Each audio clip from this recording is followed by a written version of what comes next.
My Can you boy hear me? said, yeah, I can hear you. Can you hear Okay. me? Yeah. Had a little All delay. right, y'all. Well, welcome back to Keep It Thorough Thursdays.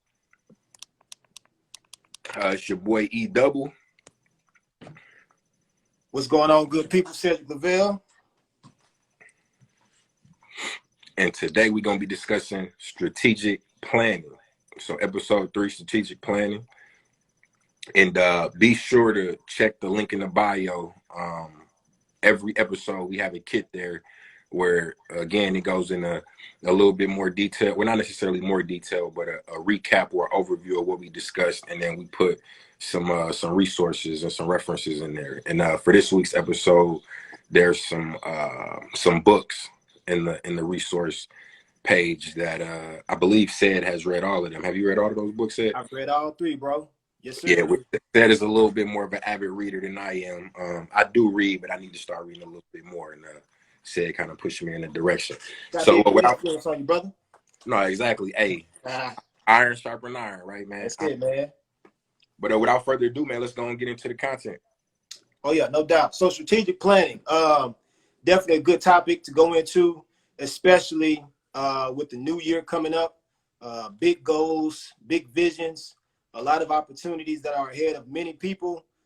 So the best route to take in order to get something accomplished is being strategic in your planning. So just how we kind of define strategic planning or even assess strategic planning, basically it's finding the direction that you're wanting to go to accomplish something, finding the best route to take, assessing all the pros and the cons, having the mindset of what needs to be done, what actions to take, who you need to bring along, but really just going into a deep dive of what needs to be done in order to get the results and get to the point that you're looking to go into.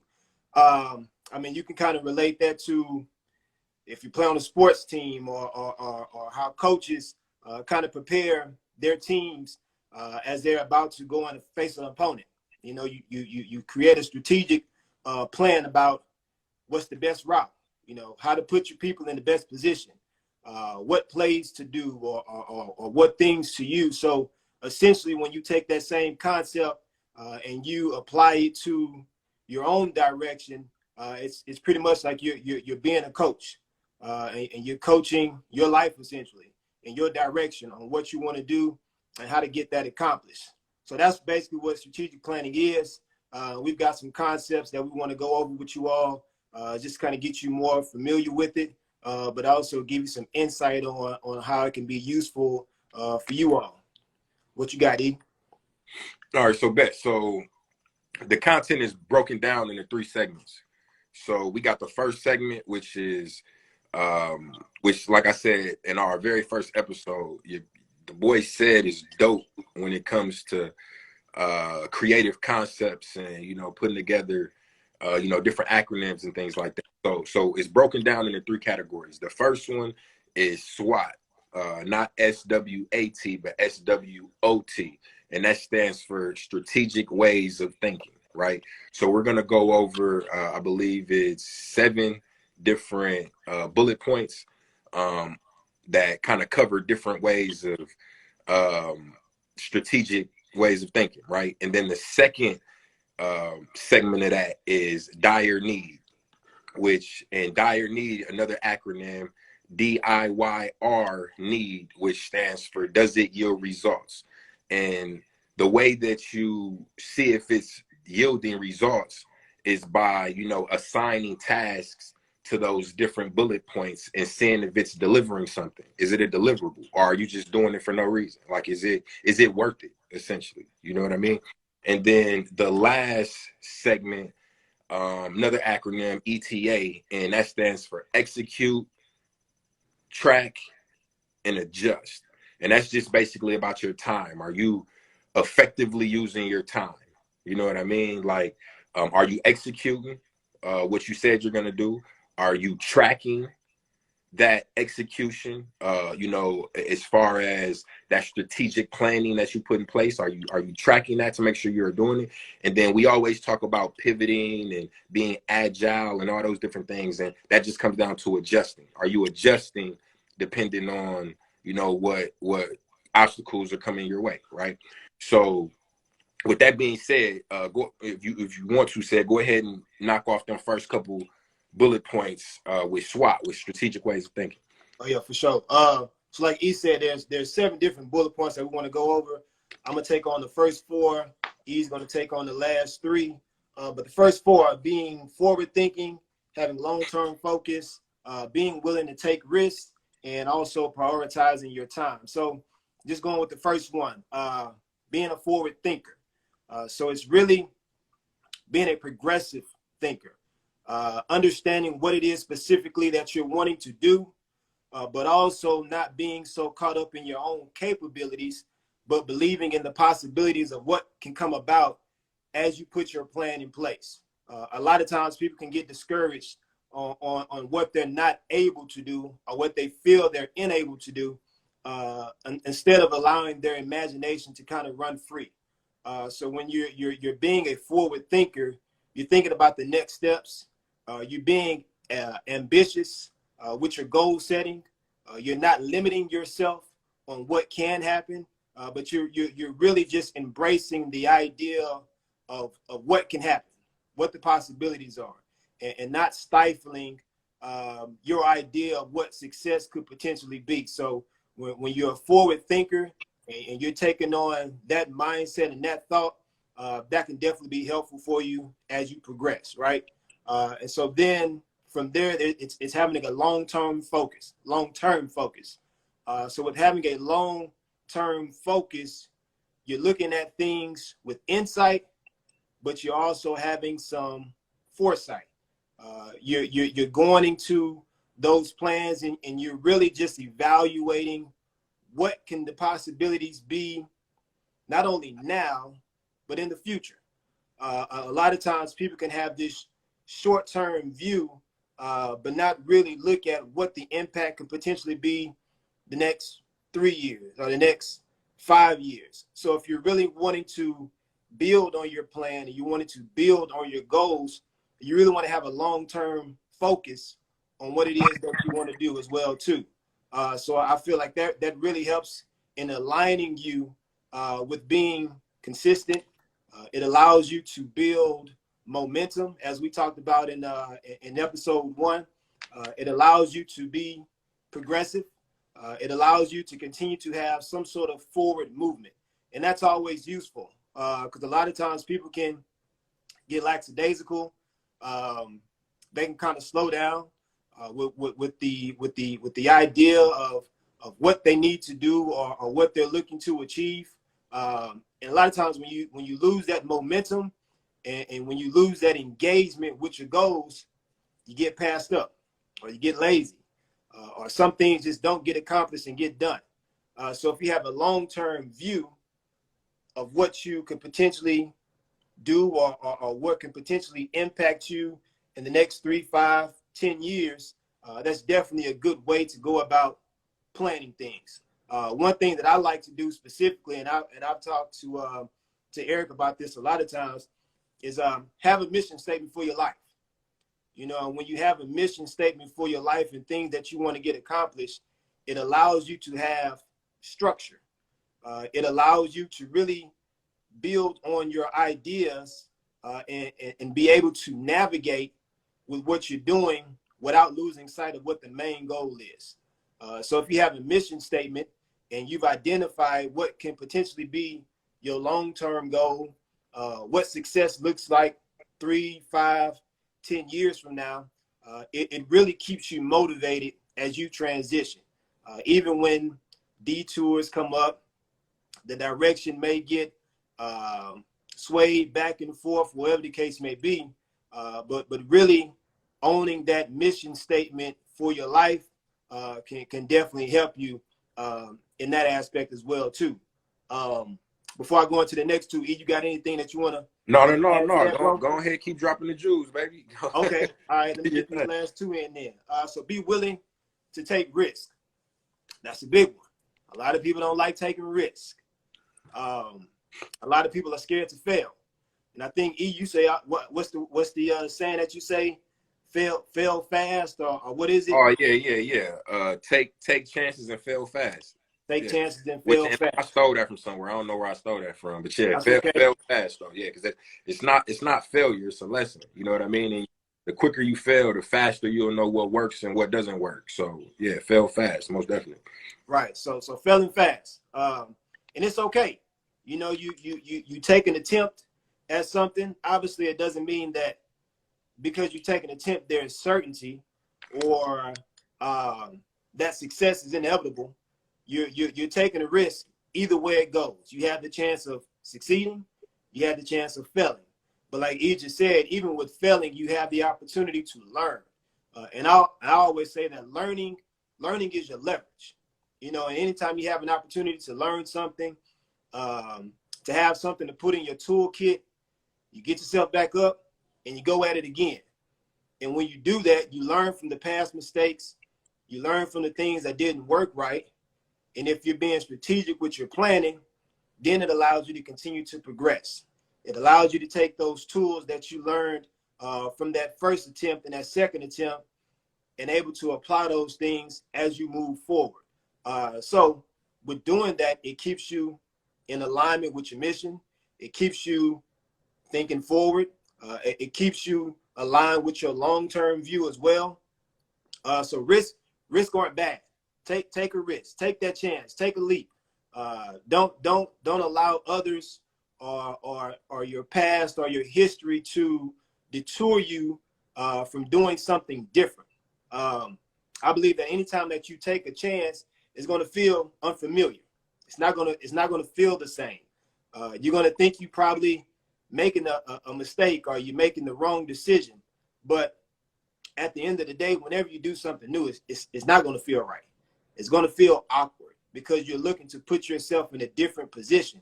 But growing should feel awkward. You know what I mean? When you're doing what others aren't doing, it's not going to feel the same. It's not going to come easy. And anything worth doing, you know what I mean, it's going to be difficult. So yeah, it's definitely it's not going to feel easy, you know? So 100%. It's going to challenge you, and you got to embrace that.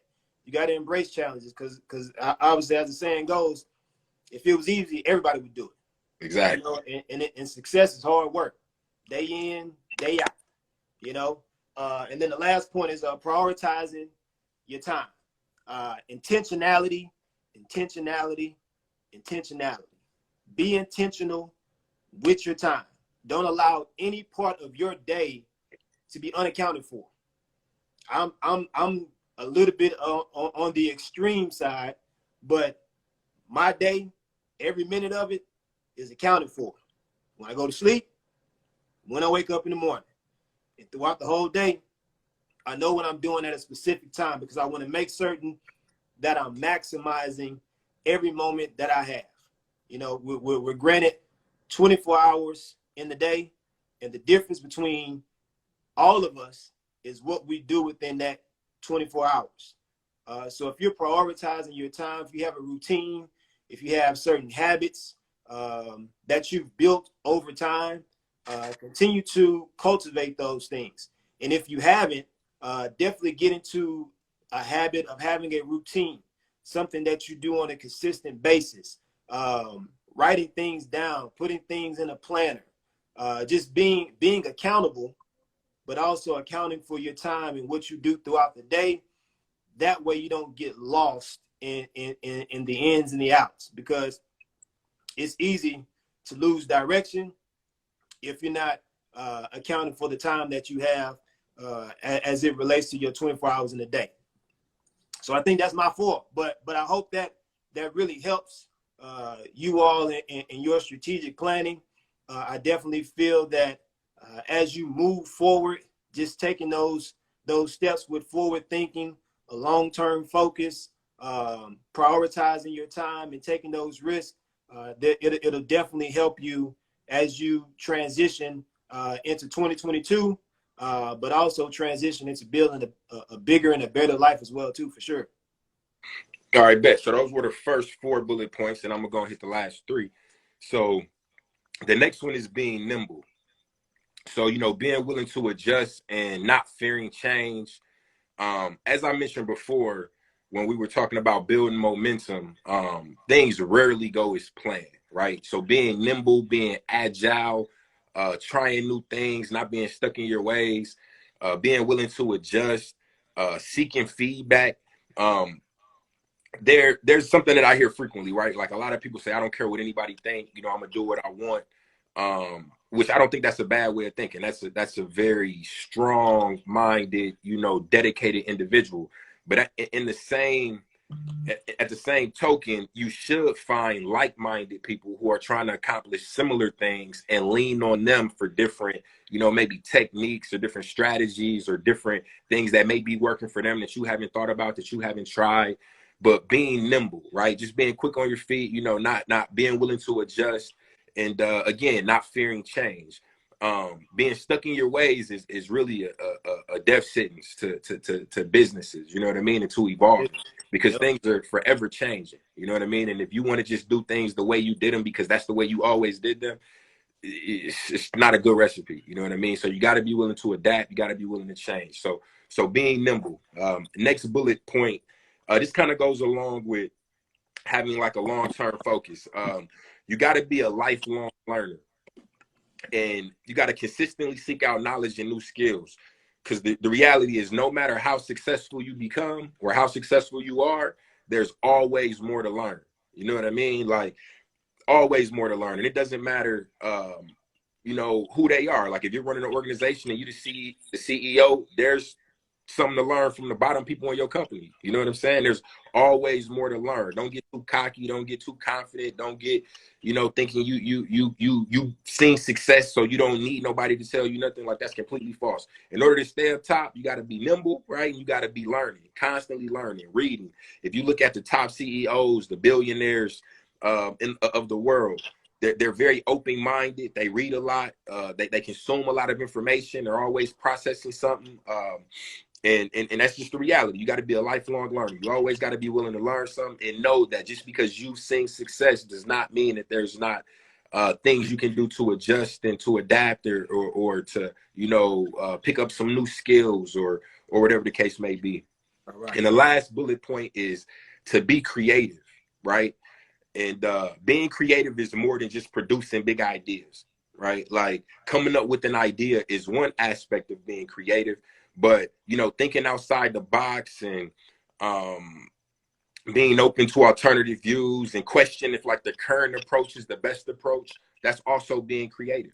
Somebody else may come up with the idea, but you can come up with something that fine tunes that and makes it run a little better. That's being creative. It's just really thinking outside the box, not necessarily creating the idea, but just being creative in the way it's executed. That's also being creative, and you got, and another way to be creative is, as simple as it sounds, be open to being creative. Don't let other people stifle your imagination and your concepts and your creativity. You know what I mean? Like, be confident in what you're able to do, and do it. You know what I mean? It's as simple as that sounds. Be open to being creative. You know what I mean? So those are the 7 bullet points, and I'm gonna just round them off one more time. We got: be a forward thinker, have long-term focus, be willing to take risks, prioritize your time, be nimble, be a lifelong learner, and then be creative.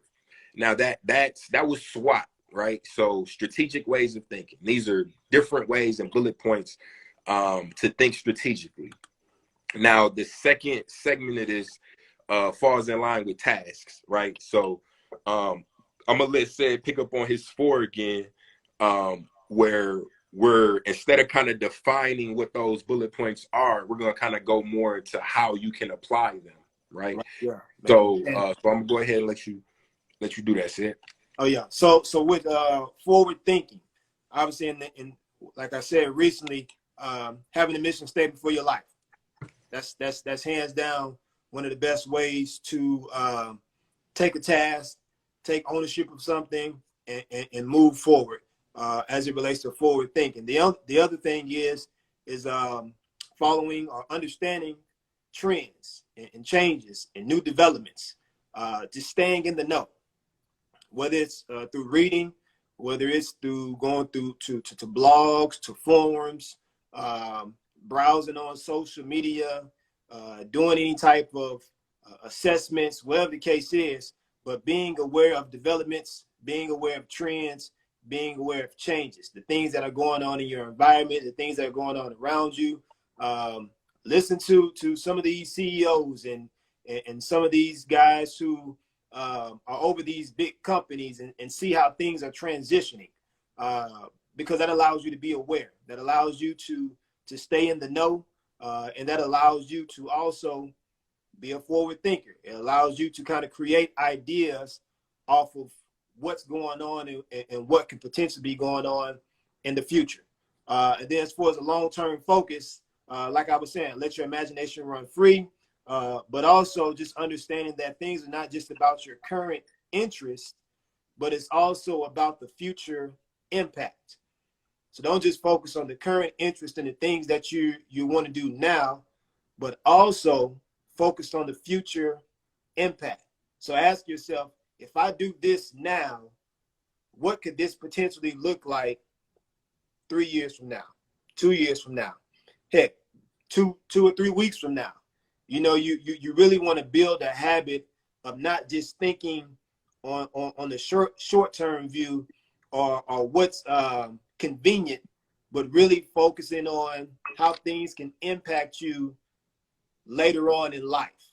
Because a lot of times people can fall into a situation where they make a decision right now because it's convenient, or because it's what everybody else is doing, and not really think about the future. You know, it's like if you're starting a business now, you definitely want to have some sort of digital aspect within your business strategy. Like you don't want to just focus on human to human interaction. You want to understand the Or like digital brick and mortar. You don't just want brick and mortar. You want exactly like some form of e-commerce, social media presence for sure. fact. So you have to be aware of that, and you have to think about what your current interest is and how that can look in the future and how that can impact you in the future.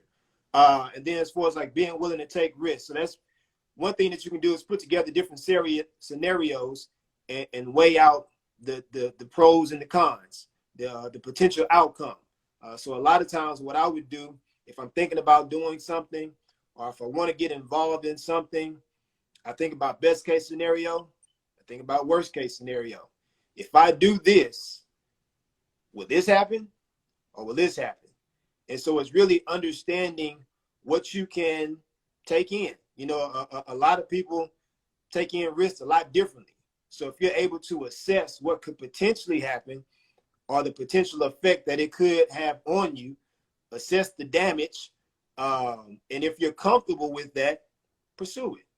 And I always say plan for the worst case scenario, right? Yeah. Like especially in business, you know, like plan for, okay, what's the most I can lose in this situation, and am I willing to lose that? You know what I mean? And if you are, then, you know, obviously map out the best case scenario, but don't assume that that's gonna be the scenario, you know. So always plan for the worst case scenario. Worst case scenario. Yep. You definitely want to look at that aspect. That way you're able to prepare yourself for what could potentially happen, whatever you do. I mean, it's like with investing. You know, there's risk in investing, but if you're willing to take on those risks and you're comfortable with it, go for it. Because a lot of times those risks can be quite rewarding, and you definitely don't want to miss out on the opportunity by being fearful, right? And so the last one is prioritizing your time. And so with prioritizing your time, obviously having a routine that's set for your day, accounting for every minute throughout your day, being intentional, giving your attention to the things that matter, to the people that matter. And most importantly, when it comes to prioritizing your time, learn to say no. That's it. Yeah, simple. Simple No. as that. Learn to say no. Like you can't be a people pleaser. You can't always come at everybody's beck and call. You got a life. You got priorities. So be comfortable with saying No, I can't do it. I don't have the time to do it. I can do it later. Or if it's just a hard no, then that's just what it is. I like what Trey just said in the comments. Be comfortable being uncomfortable. You have to be comfortable with being uncomfortable, because a lot of times when you get stuck in your comfort zone, you miss out on stuff, because you get into a situation where there's familiarity. And a lot of times, if you're in your comfort zone, it's so familiar to you, you miss out on what the future could hold. You miss out on the next opportunity. And because of that, you start looking around, it's like, I haven't made any progress. I haven't moved forward with anything. Why? Because you're comfortable with being comfortable, but you have to get uncomfortable. Exactly. You have to step out of that comfort zone and really just try and challenge yourself. Because as we stated, if it was easy to do certain things, everybody would do it. And as cliche as that sounds, and as often as people say that, it's a fact. Like, if it was easy, everybody would be doing the same thing or contributing in the same way. But the people who are willing to get uncomfortable, the people who are willing to step out of their comfort zone, and the people who are willing to connect and to network, those are the people that are going to have the opportunities to go far. And that just all goes into strategic planning and how you can benefit from being very taskful with what it is that you're looking to do, and understanding if it yields results or not. You got it. It's on you, baby. All right. So the last three, right? The last task for being nimble, being a lifelong learner, and being creative. So in being nimble, you need to challenge yourself to be efficient and look at your current workflow and find ways to improve it, right? So one way of doing that is looking at your meetings and maybe setting like if you have meetings with people, looking at how long those meetings are and saying, okay, we're not going to do any meetings that are longer than an hour, right? Or I know in the business world, I'm sitting in meetings sometimes wondering why the hell we even having this meeting. It's not even productive. Like we got this schedule every week and we discussing the same things and it's just not even beneficial. So you want to look at your current workflow and be like, okay, all meetings are going to be an hour or less, and we're going to make sure that we're only touching on the things that are of utmost importance to being productive and efficient, and not just making it this long to make it seem like, you know, we're important, right? Yeah. So another way of that is only measuring what's relevant. And I got a really good example of this. So I own a clothing line, and one of the things when I first was getting started off is after I would make a sale and I would print out the invoice and I would bag up the order, you know, put their invoice in the bag, put their clothing in the bag, seal it up, put the clothing label on there. You know, you feel all accomplished, you got to sell, you know, good for me. But I would take another extra step and print out another invoice for my records, staple it and put it in this filing cabinet. Now, as time went on, like that extra little step, if you processing 20, 30 orders, you know, was a decent amount of more time. And I really had to think about it. Like, do I really need to print out this invoice for me and staple it and file it? Like, we live in a digital world. I got this copy of my receipt digitally that I can just save and, you know, for my records, for tax purposes and all that. I don't need to do this extra step. I was doing it because it made me feel good. You know what I mean? But was it generating anything? Was it, you know, doing anything for the business? And the answer was no. You know what I'm saying? So like, only measure what's relevant. Do things that are that actually yield a result, as dire need stands for. Does it yield the result? If it doesn't yield the result, and you're just doing it just cause, cut it out. Stop it. That helps with prioritizing your time. You know what I mean? So you gotta, you know, do that. And again, being nimble, staying open to new ideas. Don't shut out ideas. Like, even if you don't, one of my uncles told me this one time, that if somebody says something to you that you already know, don't like cut them off or say you already know it or whatever. Just take it as a gentle reminder. You know what I mean? Like, good, even though you know, it might not be on the forefront of your mind. You might not have been thinking about it. So like, hear them out. And in that, there may be something that you don't know. Right. You know what I mean? There may be something in that piece of information or the way it's being delivered that you don't know. You may think you know what they were about to say, but You don't. So just be open to new ideas and hear people out. You know what I'm saying? And take what you can from it. I'm not saying use their recipe, you know what I mean? But, you know, get what you can from it. So next, be a lifelong learner. So regardless of your goal, information changes all the time, as we discussed. You got to continue to educate yourself. So you can do that by challenging your own thoughts. You know what I mean? Like, that's very productive. Challenge yourself. You know what I mean? Play devil's advocate with yourself. Like, am I doing this the right way? Is this the best way? Like, yeah, I know I'm seeing success with this, but am I doing this the right way? Is there a more efficient way that I can go about doing this? And then set time aside weekly to read and learn new things. Now, this again falls in line with prioritizing your time.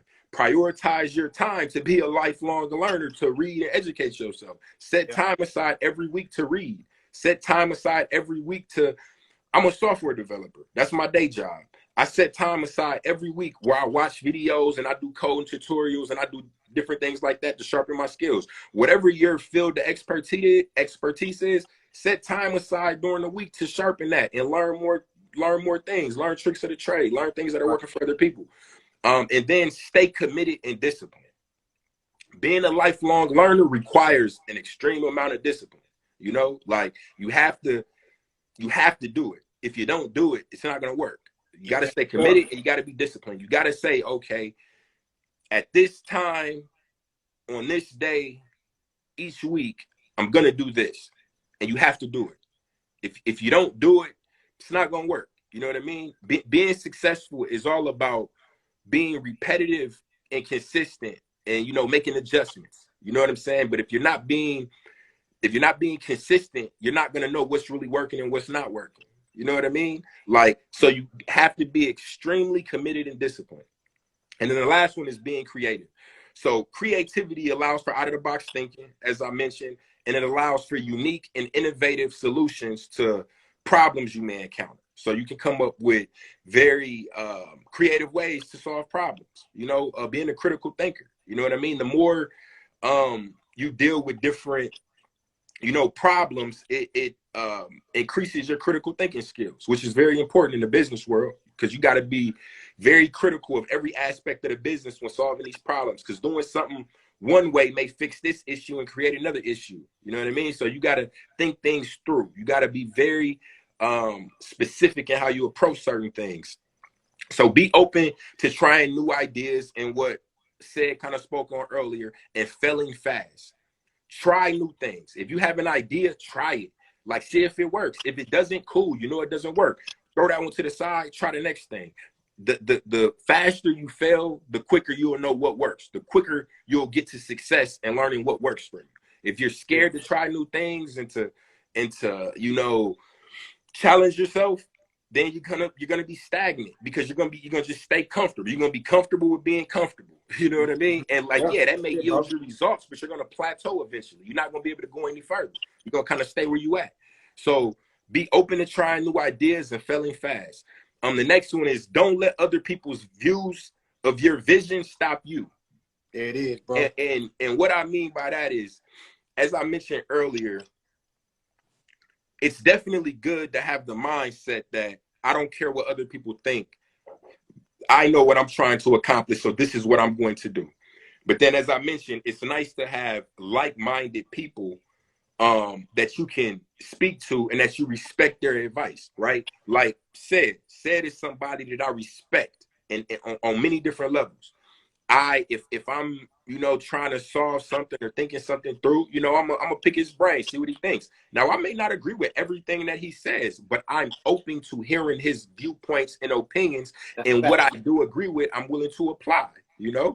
And the same with him. He reached out to me. He may not agree with everything that I say, but he's gonna pick and choose what may work, you know. So don't let other people's views. Don't let. This is something that I say as well, and I probably stole this too. I don't know, but small-minded people are the death of creativity. You know what I mean? Yeah. Small-minded people can't. They think since they can't do it, since they, you know what I mean, they don't understand how it works, then that means you can't do it. It's impossible for you to do it. That is not how things work, people. Yeah. That is not how, just because they can't see it don't mean that you can't do it. You know what I mean? Like, so small-minded people is the death of creativity. You know what I mean? Don't be small-minded. Open that mind up. You know what I mean? And then the last task, I guess, is with being creative is create like a brainstorming wall, right? Like create some sort of board or something where you can jot down ideas. You never know when something's gonna come to you. You can be laying in your bed at 2 a.m. You could be driving to work. You could be, I don't know, you could be at the grocery store. You could be working out. You never know when an idea is gonna come to you. So having something where you can like jot it down and put it on like a brainstorming wall or something where you're collecting those thoughts together where you can kind of analyze them and look them over. It's super important and very beneficial. You know what I mean? Because now you got a reference point where you can go and be like, oh yeah, okay, like, and then you can apply that. So yeah, so to sum up dire need, which again, DIYR need, does it yield results? Does it yield results? And is it needed? And then we listed those tasks for you. So really to kind of round this out, the last segment of this is ETA, which is execute, track, and adjust, which deals with your time. And so, you know, execute your plan, move your ideas forward, track your progress, monitor where you are. You have to do that. You have to monitor where you are. You have to have some sort of way of monitoring your progress. If you're not monitoring your progress, if you've made a little bit of progress, you may think you haven't made any because you know you're in the trenches, you're doing the work. And when you're doing the work and you don't see like immediate success, you may, you know, that may deter you. That may, you know, make you feel like you're not accomplishing something, but you are. Just track your progress and you can see where you started and where you are. And then the last one is, you know, adjust your path, make changes as needed. We always talk about pivoting, being agile. You got to adjust. You got to learn how to adjust. Challenges are going to happen. Being successful is not an easy, oh, I'm just going to do this and I'm going to be successful. You know, if it was, like said, if it was easy, everybody would do it. You know what I mean? There's not no blueprints. You can just go purchase and follow this and, you know what I mean? It's going to work out for you. What may work for me, might not work for you. What worked for said may not work for me. Vice versa, you know? You got to create your own lane. You got to create your own blueprint. You got to figure out your strengths and figure out your weaknesses, and you got to adjust accordingly as you on your path to figure out what works for you. So yeah, that pretty much sums it up. If you wanna add anything else to that, said, go ahead, brother. Now, one thing I do want to say is this: success is an inside job, and a lot of times, when people think about success, they look at everybody else and what's going on around them. They do comparisons, and that's a trap that you got to stay from falling into as well too. And there's another saying said. Yeah. Comparison is the death of happiness. There it is. That's it. Don't compare yourself to others, man. You can't compare your situation to somebody else's. You can't compare your success or your idea of success to somebody else's, because we're all living our own experience. Our upbringings are different. Our environment is different.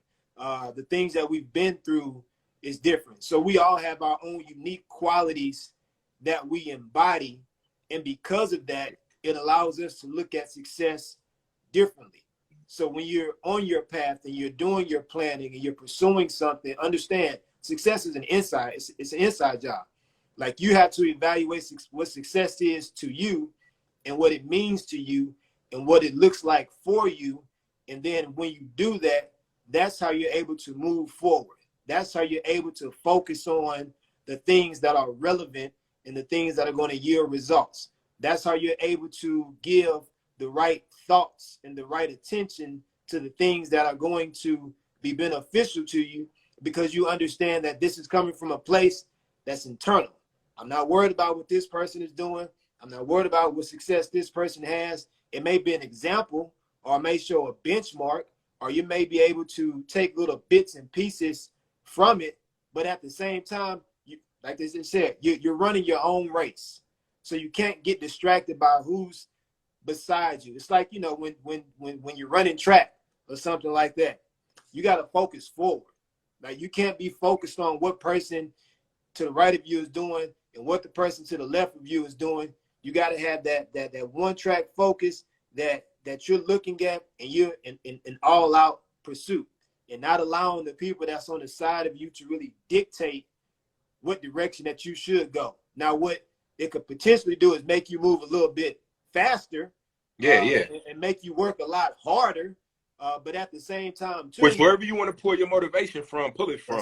But don't make it about them. You know what I mean? Make it about you. We're all motivated differently. You know what I mean? Some of us are money motivated. Some of us are motivated just strictly by our family. Some of us are motivated by happiness. You know what I mean? Like, we're all different things make us tick. You know what I mean? So don't compare. And the honest to God truth is, a lot of things ain't what they appear. You know what I mean? Like, it may look a certain way, but it might not necessarily be that way. So don't even worry about that. Like Cedric said, it's an inside job. Success is an inside job. Be true to yourself. Know what you are trying to accomplish. And the way I define success is simple. Setting goals and achieving them. That is how I define success. Setting goals and achieving them. And then you reevaluate that list. You know, once you didn't set 5 goals and you didn't accomplish 4 of them, reevaluate that list and add a few more to that bad boy and keep going. And that's how you continue to progress. That's how I define success. That may not be how the next person defines success. But yeah, no, go. You got That's it, man. That's it. I just wanted to leave with that little nugget real quick. But that's all I have, bro. I think with us, very beneficial episode. You know what I mean? Very beneficial episode. And also with us approaching the new year, take the time, go to the kit in the bio, reevaluate or go back and look at some of the content that we spoke about today. Look at some of the book references. Also, direct message us. You know, if you got any questions or if you want any more references or books to read. Like Eric said, man, I'm an avid book reader. I probably have over 200 or so books. But I love reading, and I love to open up my mind to new ideas and new perspectives. And it's useful. And we all learn in different ways, but really take the time to learn, to evolve, and to grow as you go into the new year. I think the next time that we have a segment, well, I can say I think the next time, but the next time that we have a segment is going to be in the new year. So I'm just going to leave it at Happy New Year to everybody. Hey, man, be safe. Be safe. Enjoy your families. Coronavirus is crazy out here right now. Mask up. It's every day I'm seeing somebody else posting they got a positive test. So be safe in this new year, man. Going into this new year. Have fun. Obviously, spend time with your family. Spend time with those who matter. Be sure to follow me if you're not following me. Be sure to follow Ced if you're not following Ced. And like he said, if you want to shoot a message, what he said, if you want to read a book, you already lost. 100%, man. They say the best way to hide information from a black man is to put it in the book. Let's not make that true. You know what I mean? Let's not make that true. Read them books. You know what I'm saying? But yeah, man, we appreciate y'all. We're 3 episodes in. This is something that we're going to continue to do. It's going to continue to grow. We got a lot of big things coming. We hope that y'all are finding this beneficial, that y'all are getting something from this. We hope y'all checking out the kits. If y'all got any feedback and better ways for y'all to consume this content, let us know. But with that being said, man, hey, if you don't do nothing else, keep it thorough. That's it. And we'll holler at y'all next time. Peace out.